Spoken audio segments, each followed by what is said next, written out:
since there can be neither two infinities nor two absolutes in a universe supposed to be boundless, this self-existence can hardly be conceived of as creating personally.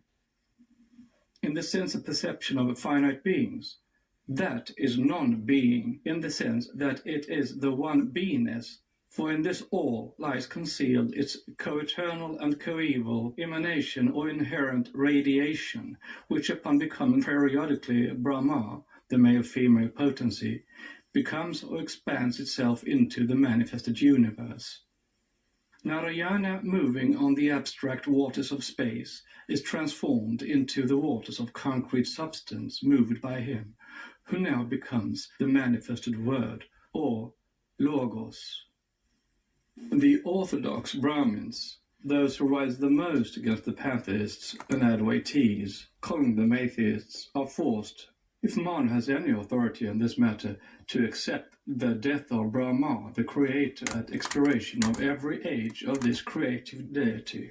100 divine years, a period which in our years requires 15 figures to express it. Yet no philosopher among them will view this, quote, death, unquote, in any other sense than as a temporary disappearance from the manifested plane of existence, or a periodical rest. The occultists are therefore at one with the Advaita Vedantin philosophers as to the above tenet. They show the impossibility of accepting on philosophical grounds the idea of the absolute all-creating, or even evolving the golden egg, into which it is said to enter in order to transform itself into Brahma, the creator, who expands himself later into gods and all the visible universe. They say that absolute unity cannot pass to infinity, for infinity presupposes the limitless extension of something, and the duration of that something and the one all is like space, which is the only mental and physical representation on this earth or our plane of existence, neither an object of nor a subject to perception. If one could suppose the eternal infinite all, the omnipresent unity, instead of being in eternity, becoming through periodical manifestations a manifold universe or a multiple personality, that unity would cease to be one. Locke's idea that, quote, pure space is capable of neither resistance nor motion, unquote, is incorrect. Space is neither a limitless void nor a conditioned fullness, but both.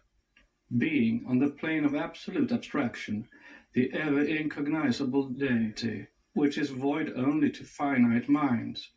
Note, the very names of the two chief deities, Brahma and Vishnu, ought to have long ago suggested their esoteric meanings, for the root of one, Brahmam, or Brahm, is derived by some from the word bri, to grow or to expand.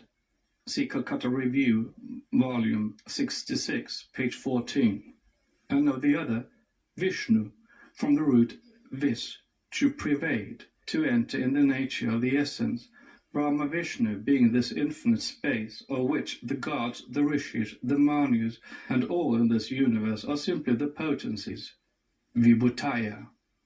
And on that of Mayavic perception, the plenum, the absolute container of all that is, whether manifested or unmanifested. It is, therefore, the absolute all. There is no difference between the Christian apostles. In him we live and move and have our being, and the Hindu rishis. The universe lives in, proceeds from, and will return to Brahma, Brahma. For Brahma, neuter, the unmanifested, is that universe in abscondito, and Brahma, the manifested, is the Logos, made male-female in the symbolical orthodox dogmas. Note, see Manu's account of Brahma separating his body into male and female, the latter the female Vak, in whom he creates Virai, and compare this with the esotericism of chapters 2, 3, and 4 of Genesis. End of note.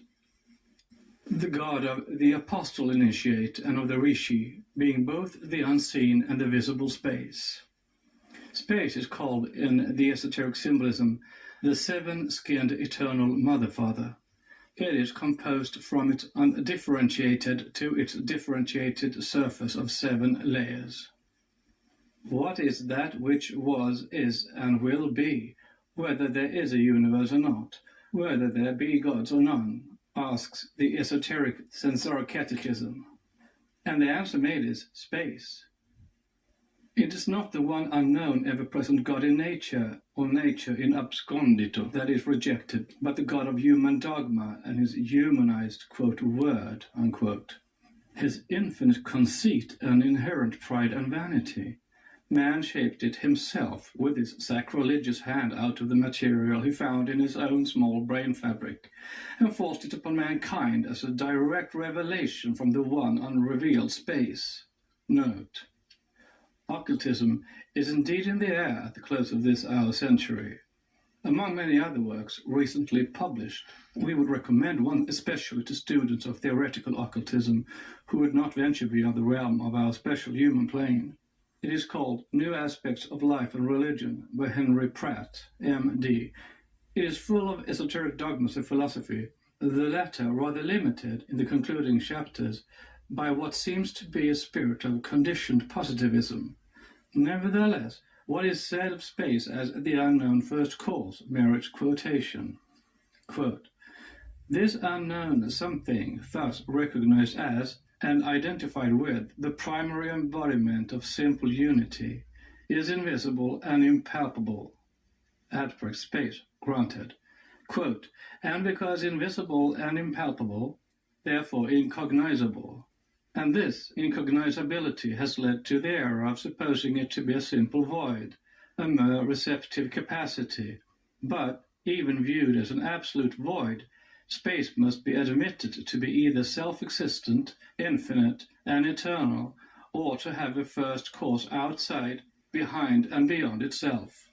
And yet, could such a cause be found and defined, this would only lead to the transferring thereto of the attributes otherwise accruing to space, and thus merely throw the difficulty of origination a step farther back, without gaining additional light as to primary causation." Unquote, page 5. This is precisely what has been done by the believers in an anthropomorphic creator, an extracosmic instead of an intracosmic God. Many, most of Mr. Pratt's subjects, we may say, are old Kabbalistic ideas and theories which he presents in quite a new garb. Quote, "New aspects," unquote, of the occult in nature, indeed. Space, however, viewed as a substantial unity, the living source of life, is as the unknown causeless cause, is the oldest dogma in occultism, millenniums earlier than pater aeter of the Greeks and Latins. So are the force and matter, as potencies of space, inseparable, and the unknown revealers of the unknown. They are all found in Aryan philosophy, personified by Vishvakarman, Indra, Vishnu, etc., etc. Still, they are expressed very philosophically and under many unusual aspects in the work referred to. End of note.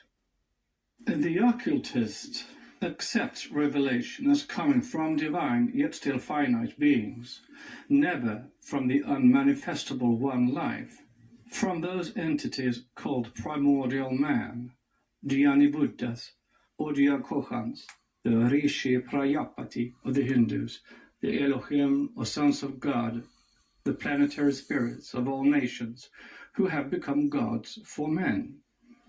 He also regards the Adishakti, the direct emanation of Mula Prakriti, the eternal root of that and the female aspect of the creative cause Brahma, in her akashic form of the universal soul, as philosophically a Maya and cause of human Maya.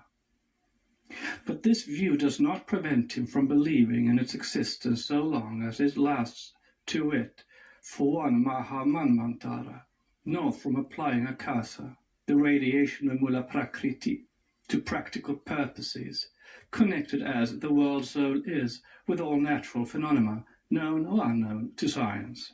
Note: in contradistinction to the manifested universe of matter, the term Mula Prakriti for mula, the root, and prakriti, nature, or the unmanifested primordial matter, called by Western alchemists Adam's earth, is applied by the Vedantins to parabrahmam.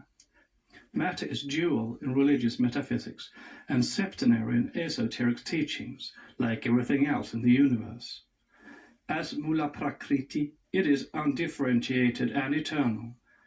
As vyakta, it becomes differentiated and conditioned, according to Svestavadara Upanishad 1.8 and Devi Bhagavata Purana. The author of the 4 lectures on the Bhagavad Gita says, in speaking of mula prakriti, from it, the Logos, objective standpoint, Parabrahmam appears to it as mula prakriti. Of course, this mula prakriti is material to it, as any material object is material to us. Parabrahmam is an unconditioned and absolute reality, and mula prakriti is a sort of veil thrown over it. Theosophists, Volume 8, page 304. End of note.